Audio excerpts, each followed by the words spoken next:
Coucou tout le monde, j'espère que vous allez bien. On se retrouve aujourd'hui pour la première vidéo de l'année et on a tellement parlé de nouveautés ces dernières semaines, ces derniers mois, d'abord parce qu'il y a eu beaucoup de sorties qu'on a découvertes ensemble et aussi parce qu'on a fait des vidéos bilan dans lesquelles on a parlé des nouveautés 2021, qu'aujourd'hui je vous propose une vidéo pépite oubliée. Si vous êtes fidèle sur ma chaîne, si vous me connaissez, vous connaissez un petit peu la série puisque je fais ça assez régulièrement, plusieurs fois par an en tout cas.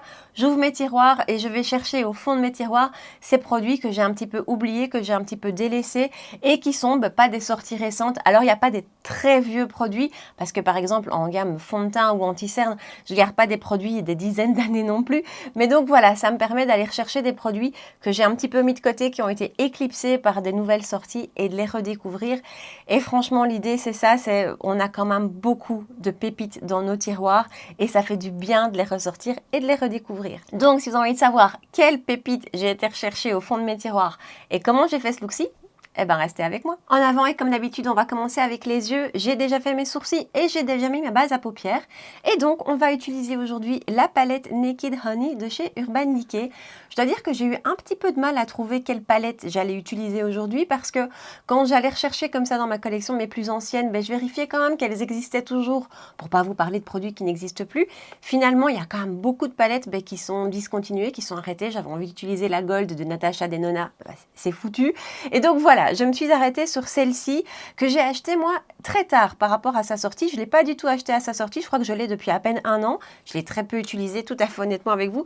Donc on va faire un petit look avec elle. Si vous avez des idées, bon après il faut que vous sachiez quelle palette j'ai, si vous connaissez un petit peu ma collection et s'il y a des palettes comme ça que vous avez envie de revoir en action qui sont un petit peu anciennes, n'hésitez pas à me le dire dans les commentaires. Comme ça dans la prochaine vidéo pépite oubliée, j'aurai des idées. Je vous rapproche et on attaque les yeux. Pinceau Reefer numéro 16 et je vais prendre la teinte Sweet qui est juste là, la deuxième qu'on va utiliser en teinte de transition.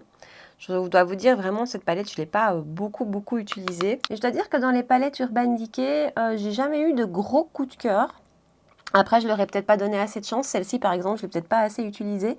J'ai adoré celle avec les fards très lumineux, donc j'ai oublié le nom, mais qui est sortie il n'y a pas très longtemps d'ailleurs. Mais à part ça, j'en ai, oui, j'ai la Naked Wild, Wild West. Oui, mais voilà, c'est tout. J'en ai plus que deux, donc la Honey et la Wild. Et honnêtement, vraiment, je les utilise pas souvent. Maintenant, ce fard ici, franchement, est bien pigmenté et j'aime beaucoup cette teinte. Moi qui suis fan de neutre, je trouve qu'elle est très très belle. Ensuite, pinceau de chez Wayne Goss. Cette fois-ci, c'est le numéro 17 et je vais prendre Hive qui est là, que je vais placer vraiment dans le creux de paupière pour légèrement un peu plus définir. Et que je vais aussi ramener sur le coin externe. Puisque là, je trouve les couleurs super jolies. Et franchement, les fards sont bien pigmentés. J'avais ce souvenir, entre guillemets, comme ça, des fards Urban Decay, pas pigmentés, mais finalement, si, ça se passe bien. Ensuite, avec un 01 de chez Reefer, je vais prendre Drip, qui est là. Et je vais l'appliquer en coin externe. Je dois dire que jusque-là, j'aime beaucoup les teintes et je trouve que les fards se travaillent super bien. Les couleurs se mélangent très bien ensemble. Après, on est vraiment, et c'est ça que j'aime bien aussi avec cette palette, on est vraiment sur une harmonie avec des fards qui sont assez semblables. Il y a quand même toujours des nuances, mais assez semblables. Et ce qui fait qu'on a des jolis dégradés et des fards qui se marient bien entre eux. On va passer au lumineux et je vais utiliser Golden qui est là, au doigt. Et je vais l'appliquer sur la paupière mobile. Sur le centre, parce que je vais mettre un autre en coin interne, je pense. C'est pas mal, hein? C'est un petit peu comme si je la découvrais, cette palette. Parce que je vous dis, je l'ai peu utilisée et il y a maintenant un petit temps. Et donc, c'est un petit peu comme si je la redécouvrais. En même temps, c'est le but de cette vidéo. Avec le pinceau qui vient dans la palette, je prends le petit côté un petit peu dense comme ça. Et je vais juste le passer dans le creux pour que le lumineux que je viens de mettre ne fasse pas de grosses démarcations. Ensuite, avec un tout petit plat précis, c'est le 238 de chez Zoeva, je vais prendre Honey, qui est vraiment le vrai doré de la palette, le vrai doré jaune. Et je vais l'appliquer en coin interne. Ensuite, c'est un petit peu trop jaune à mon goût, je vais prendre Queen, qui est là. Toujours au doigt, donc c'est un... Par contre, les fards sont pas super crémeux, hein. C'est pas des lumineux crémeux. Ils s'appliquent bien et ils sont jolis, mais je trouve qu'ils sont pas crémeux sous le doigt. Et donc lui, je l'applique plutôt sur le coin externe. Et ensuite, avec un petit précis, le numéro 13 de chez Reefer, toujours, je vais prendre Drip, qui est là, que je vais mélanger d'ailleurs. Je vais le mélanger à Sting, la couleur la plus foncée. Et je vais appliquer ça vraiment sur le coin externe. Je dois dire que j'aime beaucoup l'harmonie des mats en fait de cette palette. Autant les lumineux, je trouve qu'ils sont beaux, mais comme je vous disais tantôt, je trouve qu'ils pourraient être plus crémeux, plus doux comme ça sous le doigt. Et peut-être plus scintillants, mais bon, comme, non, ils sont jolis, hein, mais c'est vrai que je trouve qu'ils pourraient être au niveau texture un peu plus doux. Mais par contre, je trouve que les mats, l'harmonie des fards mat de la palette est très très belle. Je pense qu'on va en rester là pour l'instant. Je fais un ras de cils et puis on passe au teint. Voilà, mon ras de cils est fait. J'ai utilisé mon crayon de chez Charlotte Tilbury en teinte Barbarella Brown. Et j'ai déjà appliqué sur mon teint mon produit de chez ELF. Et donc en base, on va utiliser deux bases différentes aujourd'hui. L'une qui n'en est pas une, donc le Hollywood Flawless Filter de chez Charlotte Tilbury, que j'ai en teinte 2 Light, qui est un produit interminable d'abord. Franchement, voilà, ça dure vraiment très longtemps comme produit. Et en général, moi je l'utilise vraiment en highlighter. Je ne l'utilise pas en base parce que c'est un produit ultra lumineux. Après, je me dis que si vous avez une peau sèche ou une peau normale, ça doit être super joli sur tout le teint. Moi, je l'utilise d'habitude en highlighter, mais là, j'ai envie d'utiliser sous le fond de teint, aux endroits où d'habitude j'appliquerai l'highlighter. Hein. Je ne vais pas l'appliquer sur tout le visage. Mais voilà, j'avais envie de l'utiliser comme ça aujourd'hui parce qu'on va utiliser un fond de teint mat. Vous voyez la lumière que ce truc ressort. C'est génial. Et par contre, on va quand même combler les pores et je vais utiliser mon petit primer de chez ELF. Ça fait un bout de temps que je ne l'ai plus utilisé, ce produit.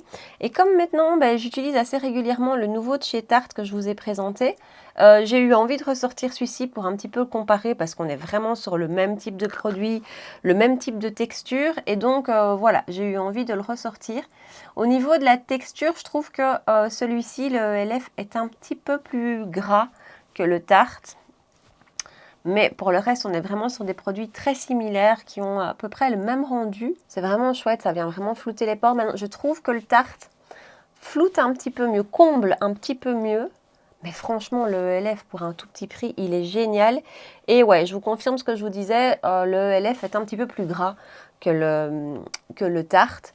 Mais pour le reste, on est quand même sur des produits très très similaires. Mais les deux produits ont vraiment un très joli rendu sur les pores. En fond de teint, je vais utiliser celui de chez NARS, le Soft Matte Complete Foundation, qui n'est pas sorti il y a 10 ans non plus. Après, je vous avoue que dans mes tiroirs, j'ai pas des très très vieux fonds de teint. J'essaye de faire un tri régulièrement et de les donner régulièrement avant qu'ils soient dépassés. Donc celui-ci est sorti maintenant il y a un peu plus d'1 an. Je l'avais adoré, je l'adore. Je le réutilise de temps en temps, franchement. Ici, je l'ai ressorti, je crois, il y a 1 mois. Et c'est vraiment un fond de teint que je trouve magnifique.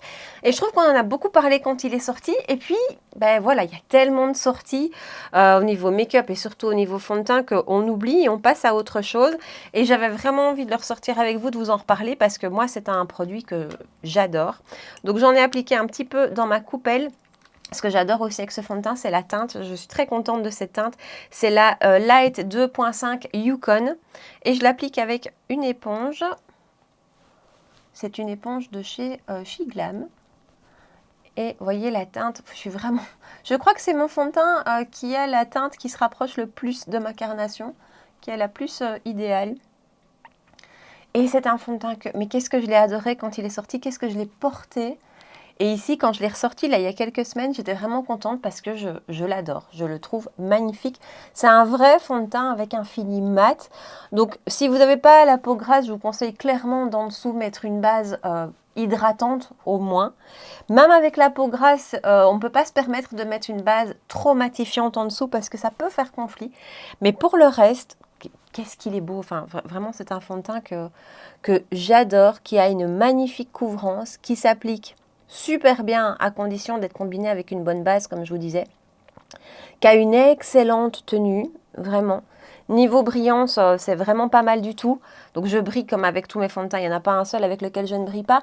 Mais vraiment, je vois une différence avec celui-ci.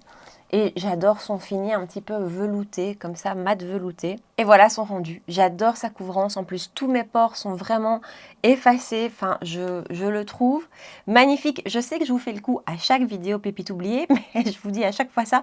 Mais là, celui-ci, je ne vais pas le ranger parce que je l'adore. En plus, encore une chose qui était vraiment sympa avec ce produit, c'est qu'il y a 45 ml de produit à l'intérieur. Donc, même si on est chez NARS et que c'est quand même un produit qui n'est pas donné, c'est pas un petit prix, on a 50% de plus de produits que dans un fond de teint classique. Donc, c'est important à noter aussi. Et vraiment, je l'adore. Je l'adore. Alors, en anti-cerne, parce que je suis un petit peu toquée et que j'aime bien utiliser les anti-cernes qui sont assortis au fond de teint, comme je l'ai, on va utiliser celui de chez NARS aujourd'hui et c'est le Soft Matte Complete Concealer en teinte Light 05 qui se présente comme ceci. C'est un anti-cerne en crème et c'est un anti-cerne que franchement j'aime beaucoup. Là, lui, par contre, ça fait longtemps que je ne l'ai plus sorti, mais je me souviens que je l'aimais beaucoup. Et pourtant, les textures crème, c'est pas mes favorites à la base parce que je trouve que ça peut avoir tendance à marquer. D'autant que celui-ci, il a un fini mat, donc là aussi, c'est pas forcément ce que je recherche. J'ai particulièrement hydraté mon contour de l'œil aujourd'hui. Avant de commencer la vidéo, j'ai utilisé le produit de chez Bobbi Brown, la base pour les yeux vitaminés. Donc quand j'utilise un anti-cerne avec un fini mat, systématiquement j'applique un peu de ce produit là et donc voilà, ça permet un petit peu de compenser le côté format de l'anti-cerne. Mais celui-ci, je l'aimais beaucoup et vous voyez son rendu, c'est quand même joli, hein. C'est quand même beau, il a quand même une magnifique couvrance. Je l'applique toujours au pinceau. Je dois dire que c'est un anti-cerne qui a vraiment un magnifique rendu. La seule chose, c'est qu'il faut vraiment le travailler à fond. Je veux dire prendre le temps de le travailler pour qu'il ne bouge pas. Si on va un peu trop vite et qu'on ne prend pas le temps de vraiment bien le travailler, je trouve qu'il peut avoir tendance à filer un petit peu, dans les ridules. Et donc voilà le rendu de l'anti-cerne, vraiment, je le trouve très très très beau. Et même s'il est mat, je trouve qu'il y a quand même encore un petit peu de lumière qui s'en dégage. Et alors vraiment, ce que j'adore aussi, c'est que définitivement, chez NARS, je suis en Light 2.5. Niveau teinte, c'est rare que je sois aussi vraiment satisfaite des teintes, donc ça c'est top aussi. Je vais aussi garder l'anti-cerne sous la main parce que voilà, le combo des deux, j'adore. On va faire le ras de cils inférieur des yeux. Je prends mon pinceau Reefer numéro 03 et je vais prendre directement Hive qui est là. Niveau précision, le 03 de chez Reefer est absolument génial. Si vous cherchez un pinceau super précis, que ce soit pour faire du détail ou le ras de cils inférieur comme ça, il est absolument génial. Et donc j'applique ma teinte sur tout le ras de cils inférieur. Je vais ensuite tremper délicatement mon pinceau dans Sting, que je vais placer uniquement sur le coin externe. Et ensuite, je vais prendre un plus fluffy, tout précis aussi, c'est le 20 de chez Wayne Goss cette fois-ci. Et je vais utiliser Sweet, qui est la couleur qu'on a utilisée en transition. Et je vais juste venir balayer le dessous de ce que je viens de faire pour fondre les fards qu'on vient d'appliquer et pour rappeler aussi la couleur de transition. Et il ne reste plus qu'à appliquer un lumineux. Je vais prendre Golden qui est là. Donc c'est pas le plus jaune de la palette. Et mon pinceau Morphe JH43, c'est vraiment le pinceau pour moi pour appliquer les lumineux en ras de cils. Et je viens le presser. Et toujours même pinceau. Et je vais prendre une petite touche de Honey que je vais appliquer en coin interne. Voilà pour le make-up des yeux, j'ai pas de vieux mascara dans mes tiroirs, heureusement. Et donc je vais utiliser la base de chez Essence, suivie du mascara Gucci. J'ai plus eu l'occasion de vous parler du mascara Gucci, mais qu'est-ce que je le trouve magnifique. Plus je l'utilise, plus je l'aime. Il est vraiment, vraiment splendide. Son seul bémol, c'est vraiment son prix, mais il a un rendu que j'adore. Bon, j'applique vite la base. Et j'applique le mascara. Et en plus, il a une très bonne tenue. Il bouge un petit peu, hein, vous savez bien, chez moi. Il bouge un petit peu, mais vraiment rien de grave. Du coup, je viens juste rajouter une petite touche du Huda Legit Lashes et ça ne bouge pas. Voilà pour le mascara, je trouve qu'appliqué en 2 couches, il m'apporte tout. Il déploie, il allonge, il donne du volume et il recourbe. Il est vraiment magnifique. Plus je l'utilise, vraiment plus je l'aime. Ensuite, je vais rapidement poudrer mon teint avec ma poudre Catrice, qui n'est pas un vieux produit, mais finalement maintenant je l'utilise depuis tellement longtemps que c'est pas une nouveauté non plus. Et on passe au bronzer et là on va utiliser celui de chez Hourglass, c'est le Diffused Bronze Light, donc ça c'est la teinte et c'est le Ambient Lightening Bronzer et donc il se présente comme ceci. C'était vraiment un produit que j'ai beaucoup aimé, après il y a tellement de bronzers qui sont magnifiques qu'il a été un peu éclipsé, mais je me souviens que j'adorais ce produit qui niveau finesse est particulièrement exceptionnel, niveau de sa teinte aussi. Oh oui, qu'est-ce qu'il est beau. C'est un bronzer avec lequel on ne peut pas se louper. C'est impossible. C'est pas ultra pigmenté. Vous voyez que j'y reviens et j'y reviens généreusement. Mais quelque part, c'est pas plus mal, hein, parce que ces bronzers trop pigmentés avec lesquels on a peur de se louper au premier coup de pinceau, ici, qu'est-ce qu'il est beau. Il vient effectivement vraiment se diffuser. Je me demande d'ailleurs si je ne l'ai pas utilisé déjà dans une vidéo pépite oubliée. Si oui, c'est que définitivement, quand j'ouvre mes tiroirs, c'est un produit qui m'appelle. Il faudra que je vérifie, tiens. Mais je pense que je vais de nouveau le garder près de moi. Et en plus, il a comme ça une légère petite lumière qui se dégage, super subtile. C'est pas du tout trop lumineux, mais c'est tellement beau. J'adore absolument son rendu. On va passer au blush. Et les blushs, je pense que j'ai le plus utilisé de toute ma collection. Et je pense que ça reste vraiment mes number one blush de tous ceux que j'ai. Et pourtant, j'adore ça, j'en ai beaucoup. Ce sont les Glow Play Blush de MAC. Ça a vraiment été un énorme coup de cœur, cette texture. Ce produit est un produit que j'adore. J'ai d'ailleurs beaucoup de teintes. Après, même chose, ils ont eu tendance un petit peu à repartir dans les tiroirs parce qu'il y en a beaucoup d'autres. Et ici, je vais utiliser la teinte So Natural que... j'ai plus utilisé depuis longtemps et qui est vraiment un beau blush nude. Si vous cherchez un beau blush nude, qu'il est beau. Celui-ci est juste sublime. Et ça a beau être une texture qui n'est pas poudreuse, ça s'applique sans aucun souci par-dessus un teint poudré. Vous n'allez jamais déplacer la matière. Qu'est-ce que c'est beau! Je l'applique avec le pinceau de chez ELF, le Putty Primer Applicator. Ce pinceau, si vous faites une commande chez ELF, vraiment, je vous le conseille à 2000% pour appliquer tout ce qui est crème ou liquide. Il est super, il coûte rien du tout et il est vraiment génial. Qu'est-ce qu'il est beau ce blush. Très contente de le ressortir. Tous les produits qui sont là vont rester près de moi, je vous le dis. Ensuite, on va passer à l'highlighter et on va utiliser un produit qui ne se trouve plus sous ce format-ci puisque c'est l'édition de Noël de l'année dernière de chez MAC. Donc c'est une palette avec 3 highlighters à l'intérieur. Donc telle quelle, je pense qu'elle ne se trouve plus ou alors peut-être en méga promo. Mais individuellement, ce type d'highlighter se trouve toujours chez MAC. Ce sont les Extra Dimension Skin Finish. Et donc, vous voyez, on avait 3 teintes. Ils ont ressorti ce principe cette année, hein, et j'ai pas craqué parce que j'avais celle-ci. Mais alors celle-là, qu'est-ce que je l'ai utilisée l'année dernière? J'avais adoré, et donc on va utiliser la teinte dorée, qui est juste au milieu. J'avais adoré cette palette highlighter. Ouais, et je trouve le rendu toujours aussi beau. C'est vraiment un beau fini, ça, chez MAC. Je dois dire que c'est super joli. C'est très très fin. C'est bien lumineux. C'est beau. C'est un highlighter, il ne faut pas revenir 50 fois. Hein. C'est vraiment très très joli. Et en plus, les 3 teintes qui étaient à l'intérieur de la palette étaient vraiment des teintes portables. Parce que parfois, comme ça, quand on a des palettes teints, je vous l'ai déjà dit d'ailleurs, c'est pour ça que je ne suis pas fan des palettes teints, c'est qu'il y a toujours au moins 1 ou 2 poudres qu'on utilise moins. Ici, même le blanc un peu givré, là je l'avais utilisé en le mélangeant aux autres. Magnifique. Et j'aime toujours autant le rendu. Avant de passer au rouge à lèvres, je vais fixer le tout. Je suis presque au bout. Hein. Je vais bientôt le terminer. Le Matte Fix de chez Makeup Obsession. Je préfère l'autre de chez Révolution, mais celui-ci est franchement pas mal du tout. Et pendant que ça sèche, on va passer aux lèvres. Et en crayon à lèvres, c'est un de mes plus anciens. D'ailleurs, il est en fin de vie. Mais je vais le racheter parce que pour moi, c'est vraiment le crayon que j'utilise quand j'applique un rouge à lèvres nude. C'est vraiment la teinte idéale. C'est le 04 de chez Milani. Ce sont les Color Statement Lip Liner. Et je vais retrouver mon miroir. Voilà, j'ai retrouvé Mini. Et je vais rapidement l'appliquer.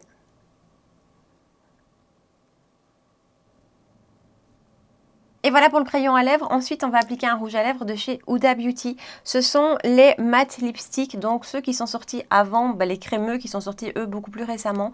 J'avais adoré cette gamme. Après, forcément, elle aussi a été un peu éclipsée par toutes les autres sorties. Mais j'avais adoré cette gamme et j'ai ici la teinte Anniversary. Et je vais l'appliquer directement. Seule chose, si vous achetez ces rouges à lèvres, ne jamais trop sortir le raisin parce qu'apparemment, ils ont eu tendance à se casser très facilement. Donc voilà, le sortir le minimum possible. Et donc voilà pour le rendu du rouge à lèvres. C'est vraiment un nude beige avec des légères petites pointes un petit peu pêche. Je trouve qu'il est top et avec ce crayon à lèvres, ça marche super bien. Et en plus, cette gamme-ci de rouge à lèvres, ce sont des mats, mais des mats hyper confortables, des mats un petit peu crémeux, en tout cas au confort. On n'a pas du tout l'impression d'avoir un rouge à lèvres mat qui assèche. Il ne marque pas non plus les petites peaux des lèvres, donc ça, voilà, super contente de l'avoir redécouvert. Comme tous les produits que je vous ai présentés aujourd'hui d'ailleurs, je dois dire que ça a été que des belles redécouvertes et que, comme je vous le dis à chaque fois, mais c'est vrai, je vais les garder après, à côté de moi, je vais continuer de les réutiliser parce que j'adore. Le duo teinte chez NARS, j'adore. Même la palette, je trouve que autant les lumineux sont pas assez crémeux à mon goût, mais autant les mats, j'aime beaucoup l'harmonie. Je trouve que ça se fond super bien, donc ça aussi, je vais la réutiliser. Bref, beaucoup de belles redécouvertes. Partagez-moi ici en bas dans les commentaires si vous connaissez ces produits, si vous aussi, vous les avez peut-être un petit peu oubliés, si vous avez envie de les redécouvrir, ou peut-être si vous avez fait des belles redécouvertes dans vos tiroirs ces dernières semaines. Donc est-ce que comme moi, de temps en temps, vous ouvrez les tiroirs et vous allez chercher comme ça au fond et du coup, est-ce que vous avez fait des belles redécouvertes? Si vous avez passé un bon moment avec moi, si vous avez aimé la vidéo, vous pouvez bien sûr la liker, vous abonner à ma chaîne et me rejoindre sur Instagram. On se retrouve ici 2 fois par semaine pour des vidéos make-up, les mercredis soirs et les dimanches matins. Voilà, en attendant, prenez bien soin de vous et je vous dis à très bientôt. Ciao!